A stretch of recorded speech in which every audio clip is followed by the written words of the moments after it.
My stance on assessment is that it should be used to help students learn. While on placement, I got to see firsthand how teachers, parents, and students use assessment as a way to aid students' learning and teaching.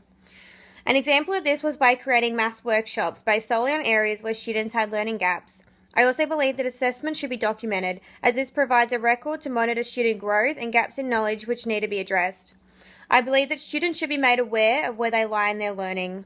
Whenever data is collected from assessments, I believe that students should be informed of the results and have responsibility in what happens next in their learning, as they will know better than anyone else what their strengths and areas of improvement are.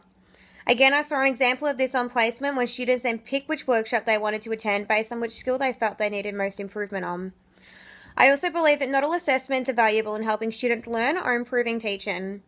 Through my investigation of NAPLAN and PISA, I've come to find that some tests don't achieve their intended goals and do more harm than good in improving education, such as placing too much pressure on schools. These beliefs will inform my teaching because I will look at documented data when planning my lessons, choosing topics, and also the simplicity of the tasks. This way, my teaching will be appropriate to my students' knowledge and capabilities. These will also inform my teaching because I will take the time to ensure that students understand where they lie in their learning and have responsibility in it. Based on where students see themselves from assessments, I will get them to set learning goals, as they will know which are achievable, and this will motivate them to achieve them. This will also inform my teaching, as I will make sure to use assessments that are relevant to what the students are learning and will test what they know. I will also use a range of assessments rather than just rely on one or only external high-stakes testing. Teaching, learning, and assessment have a relationship. First, you assess to see what students do and don't know, identifying learning gaps. You then teach based on what you have identified to be the learning gaps. Learning then occurs as the gaps and misunderstandings have been identified and addressed through teaching.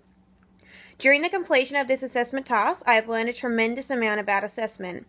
I have learned that assessments are developed at international, national, state, and school level, which act as a hierarchy as one informed the other, which I found through my study of ACARA and the VCAA.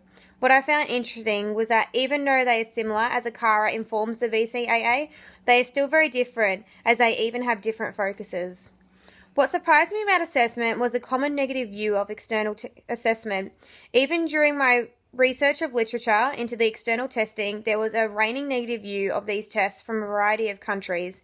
I always thought tests like NAPLAN were perceived to be a great help. What was new to me was how much assessment there actually is in a school throughout the year.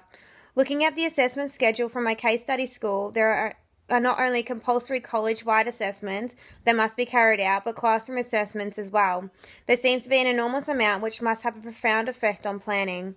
Theoretical perspectives have shaped my understanding and practice of assessment a tremendous amount.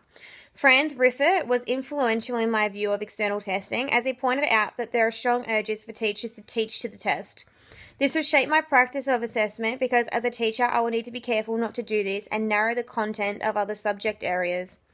David Hirsch also had an influence on my understanding of assessment, as he claimed that external testing is the only way to ensure that all students have an opportunity to learn. This will inform my teaching, as I will ensure that I am including all of my students and giving them equal opportunities to learn. Hirsch also said that teacher assessment is unreliable. This will also inform my assessment practices, as I will make sure that I use assessments that are reliable, relevant, and useful in showing where my teaching needs improvement and where my students have gaps that need to be fixed.